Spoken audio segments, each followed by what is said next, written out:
Assalamualaikum warahmatullahi wabarakatuh. Halo anak-anakku, bertemu kembali dengan Pak Guru dalam pembelajaran pendidikan agama Islam. Baiklah anak-anakku, hari ini akan kita mulai pembelajaran kita. Namun sebelumnya kita biasakan berdoa terlebih dahulu agar semuanya mendapatkan ridha Allah Subhanahu wa taala dan diberi kemudahan-kemudahan oleh Allah dalam kita memahami ilmu-ilmu yang akan kita pelajari. Mari kita berdoa bersama-sama. A'udzubillahi minasyaitonirrajim. Bismillahirrahmanirrahim.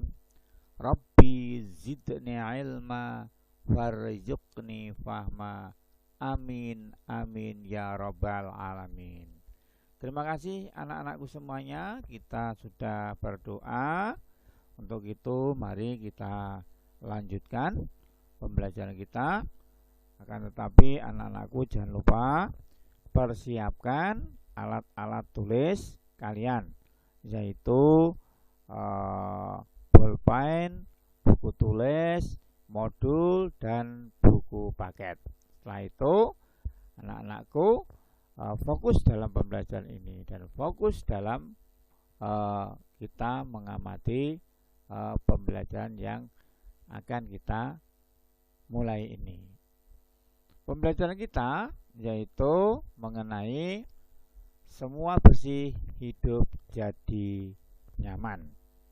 Mari kita renungkan anak-anakku semuanya, bahwa kebersihan itu adalah masalah yang sangat penting dalam ajaran agama kita, yaitu ajaran agama Islam.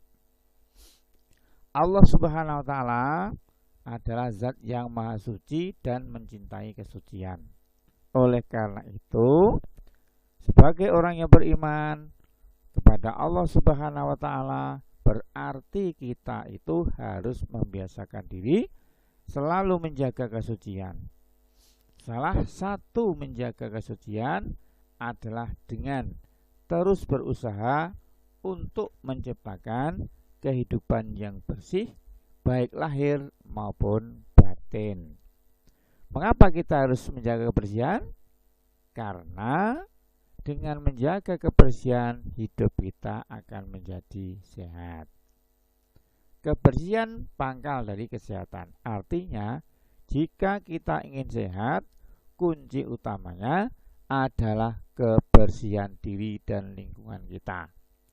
Sebaiknya, jika diri dan lingkungan kita tidak bersih, kemungkinan besar kita akan terserang penyakit. Sebab semua sumber penyakit biasanya bersarang di tempat-tempat kotor.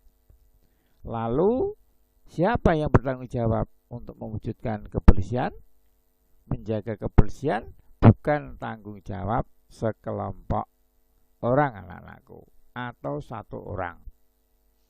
Dan bukan tanggung jawab pemerintah semata, akan tetapi menjadi tanggung jawab setiap orang. Jadi, semua pribadi harus turut serta dalam upaya menjaga kebersihan. Nah, inilah kita renungkan anak-anakku untuk mukadimah pertama. Nah, untuk itu mari kita lanjutkan materi kita. Kalau dalam Islam itu yang namanya bersih itu dinamakan toharoh. Ya, sehingga toharoh artinya bersuci dari najis dan hadas. Apa itu najis? Najis adalah kotoran yang menjadi sebab terhalangnya seseorang untuk beribadah pada Allah Subhanahu wa taala. Jadi kalau orang itu akan beribadah pada Allah, ini harus terlebih dahulu bersih dari najis. Terus yang kedua, hadas adalah keadaan tidak suci pada diri seorang muslim yang menyebabkan ia tidak boleh sholat, tawaf, dan lain sebagainya. Selanjutnya, mengenai najis itu terbagi menjadi 3 macam najis, yaitu yang disebut pertama najis mukhaffafah, yaitu najis ringan. Yang kedua najis mutawasitoh, najis pertengahan. Yang ketiga najis mughaladoh, najis berat. Apa itu najis mukhaffafah? Najis mukhaffafah adalah najis yang ringan, seperti air seni bayi laki-laki yang belum berumur 2 tahun dan belum makan apapun kecuali air susu ibu. Najis mutawasitoh adalah najis pertengahan. Contoh najis tersebut yaitu najis jenis ini adalah darah, nanah, air seni, tinja, bangkai binatang, dan sebagainya. Yang berikutnya najis mughaladoh adalah najis yang berat. Najis ini bersumber dari anjing dan babi. Cara mensucikannya melalui beberapa tahap, yaitu dengan membasuh sebanyak 7 kali. 1 kali diantaranya menggunakan air yang dicampuri dengan tanah. Ada 2 macam najis mutawasitoh. Najis mutawasitoh ini yang pertama yang disebut dengan najis hukmiyah. Najis yang diyakini adanya tetapi tidak nyata wujudnya, dalam kurung zatnya, bau dan rasanya. Cara mensucikannya najis ini adalah cukup dengan mengalirkan air pada benda yang terkena najis. Yang berikutnya adalah najis ainiyah, najis yang tampak wujudnya, zatnya, dan bisa diketahui melalui bau maupun rasanya. Cara mensucikannya adalah dengan menghilangkan zat, rasa, warna, dan baunya dengan menggunakan air yang suci. Slide berikutnya, maka ketika kita terkena hadas kecil, apabila mengalami atau melakukan salah satu dari 4 hal, yaitu 1. Keluar sesuatu dari kubul, kemaluan, dan dubur. Yang kedua, hilang akal, contoh tidur. Yang ketiga, bersentuhan kulit laki-laki dan perempuan bukan muhrim. 4. Menyentuh kubul dan dubur dengan telapak tangan. Cara mensucikan hadas kecil dengan berwudu. Apabila tidak ada air atau karena sesuatu hal, maka bisa dengan tayamum. Mengenai hadas besar, contohnya 1. Bersetubuh suami istri. Yang kedua, keluar mani. Yang ketiga, menstruasi. Yang keempat, melahirkan. Yang kelima, nifas. Yang keenam, meninggal dunia. Cara mensucikannya adalah dengan mandi wajib, yaitu membasahi seluruh tubuh dari ujung rambut sampai ujung kaki.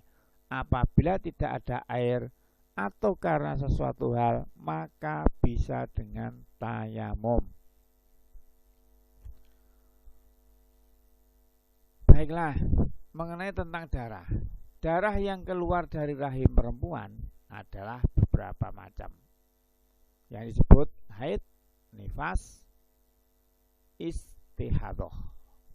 Darah istihadah ada 4 macam, yaitu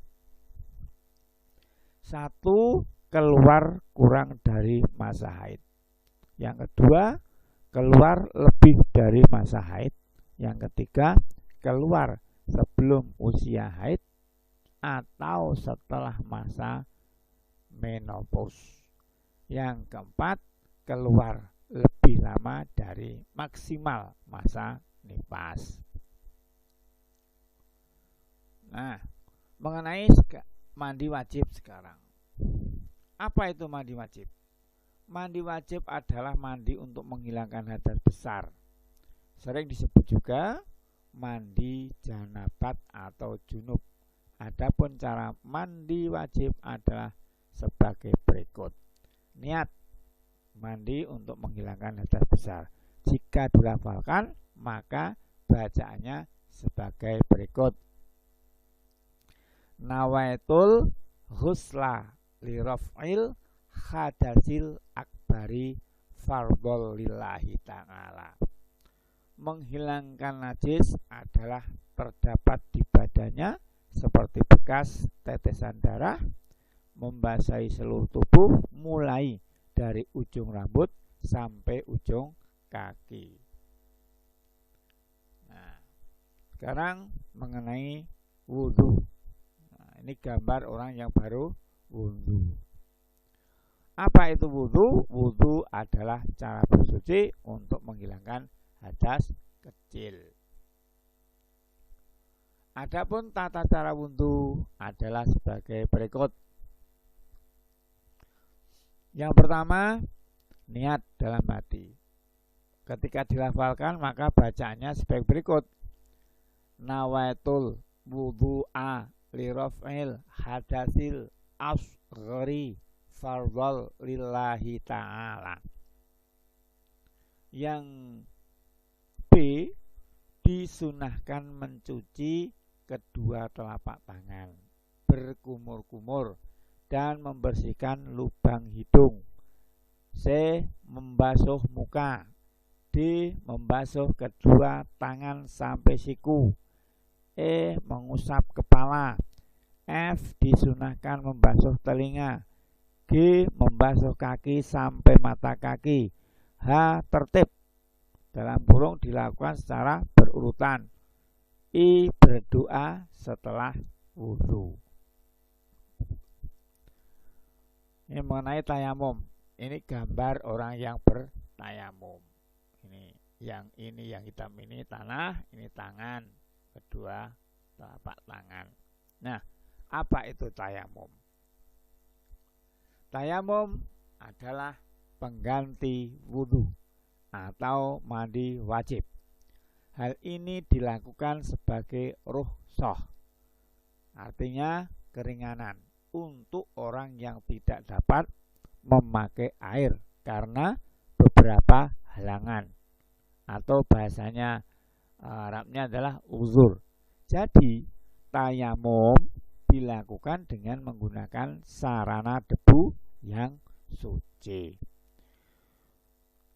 Tayamum cara ini boleh dilakukan jika A, tidak ada air dan telah berusaha mencarinya. B, berhalangan menggunakan air, misalnya karena sakit. C, telah masuk waktu sholat. Tayamum itu mudah, anak-anak. Caranya adalah sebagai berikut. Pertama, A, niat untuk dibolehkan mengerjakan sholat.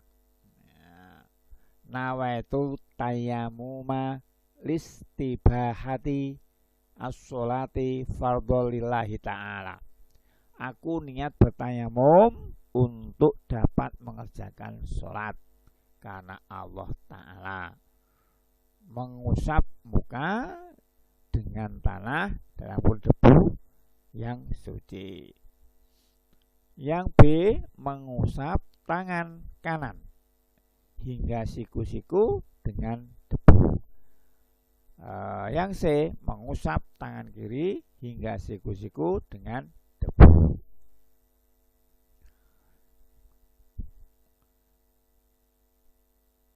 Sesuatu hal itu tentu ada hikmahnya. maka bersuci atau toharoh itu ada hikmahnya. Adapun hikmah toharoh yang pertama, orang yang hidup bersih akan terhindar dari segala macam penyakit, karena kebanyakan sumber penyakit berasal dari kuman dan kotoran. Yang kedua, Rasulullah SAW bersabda bahwa orang yang selalu menjaga wudhu akan bersinar wajahnya kelak saat dibangkitkan dari kubur. Yang ketiga, dapat dijadikan sarana untuk lebih mendekatkan diri kepada Allah Subhanahu wa Ta'ala. Yang keempat, Rasulullah SAW menegaskan bahwa kebersihan itu sebagian dari iman, dan ada ungkapan yang bijak yang mengatakan kebersihan pangkal kesehatan. Yang kelima, kebersihan akan membuat kita menjalani hidup dengan lebih nyaman. Mari kita baca kisah berikut ini. Penjual bunga cempaka. Jadi kisahnya ini seorang nenek-nenek penjual bunga cempaka setiap hari berjalan jauh ke pasar di kota untuk berjualan. Selepas berjualan, dia singgah dulu ke masjid untuk sholat zuhur. Selepas berdoa, nenek itu membersihkan sampah dedaunan yang berserakan di halaman masjid. Ini dilakukan setiap hari di bawah terik matahari. Nah, setelah semua daun dibersihkan, barulah dia pulang ke desanya. Pengurus masjid kasihan melihat kebiasaan nenek itu. Suatu hari, pengurus masjid memutuskan untuk membersihkan daun yang berserakan di halaman masjid sebelum nenek itu datang. Mereka berpikir usaha itu akan membantu si nenek agar tidak perlu bersusah payah membersihkan halaman masjid itu. Rupanya, niat baik itu malah membuat nenek tersebut sedih dan akhirnya menangis. Dia bermohon supaya dia terus diberi kesempatan membersihkan halaman masjid seperti biasa. Akhirnya, pihak masjid terpaksa membiarkan situasi berjalan seperti biasa supaya nenek itu tidak lagi mengiba. Suatu ketika, seorang kiai bertanya, "Mengapa si nenek melakukan hal tersebut?" "Saya ini perempuan bodoh, Kiai. Saya tahu amal-amal saya yang kecil ini mungkin juga tidak benar. Saya tidak mungkin selamat pada hari kiamat tanpa syafaat Rasulullah SAW. Setiap kali mengambil selembar daun, saya ucapkan satu sholawat kepada Rasulullah SAW.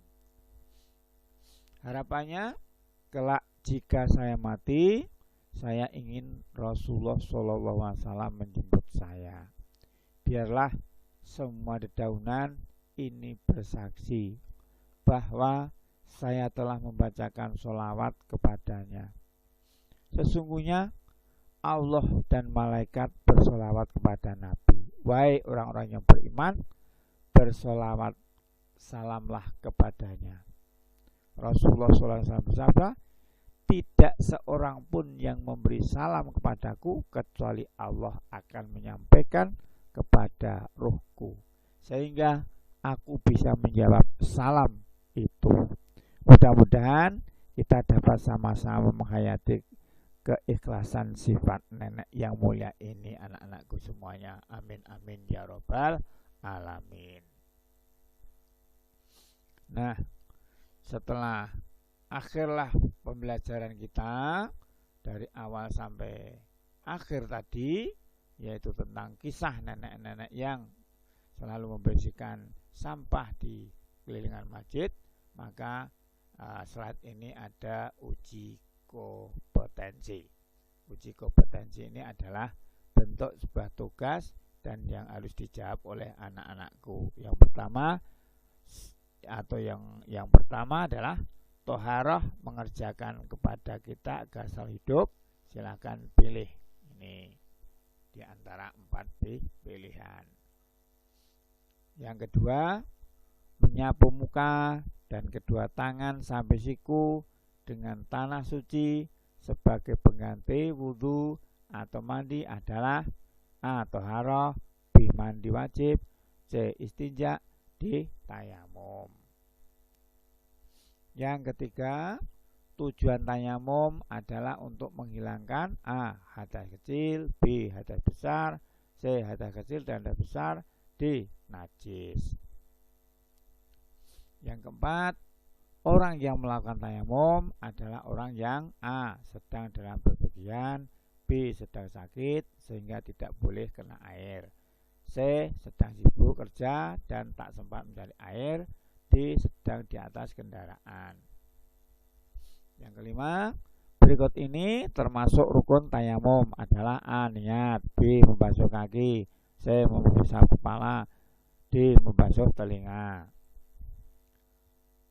Nah, ini ada uraian. Maka uraian ini nanti akan saya tulis dalam Google Form. Ini akan tulis Google Form sebagian, tidak semuanya.